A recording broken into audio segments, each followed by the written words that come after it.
की हैं, इनकी गिरफ्तारी के लिए मैं कौमी सलामती के इदारों को और जनाब आर्मी चीफ को 48 घंटे का टाइम देना चाहता हूं।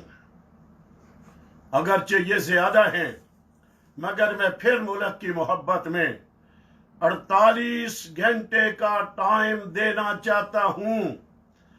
48 घंटों के अंदर आसिफ रजा अलवी, लाहौर में प्रेस कॉन्फ्रेंस करने वाले गुस्ताख लानती, और आज कराची में गुस्ताखी करने वाले इन मलऊनों को अगर 48 घंटों के अंदर गिरफ्तार न किया गया और 24 चैनल जिसके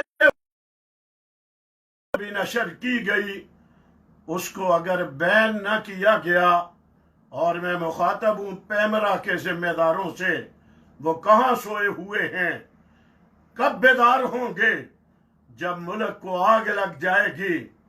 अगर ये बंद नहीं किया जाता और ये गुस्ताख गिरफ्तार नहीं होते तो 48 घंटों के बाद इस मुल्क में अगर कोई इन गुस्ताखों के खिलाफ तहरीक शुरू हो गई और अवाम सड़कों के ऊपर निकल करके आ गए, फिर जिम्मेदारी हमारी नहीं होगी।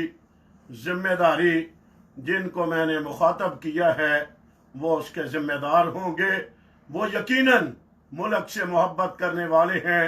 मैं उन्हीं से उम्मीद रखूंगा, वही हरकत में आएंगे, वही बेदारी दिखाएंगे, और ये गुस्ताखाने असहाबे रसूल, गुस्ताखाने अहले बैत और पाकिस्तान के दुश्मन, इनको 48 घंटों के अंदर गिरफ्तार होना चाहिए। मैं उम्मीद रखूंगा मुहिब वतन पाकिस्तानी और इस्लाम, सहाबाए किराम से मोहब्बत करने वाले इदारों के जिम्मेदारान मेरी बात के ऊपर ज़रूर इन चीज़ों का नोटिस लेंगे। अस्सलामु अलैकुम वरहमतुल्लाहि वबरकातुहू।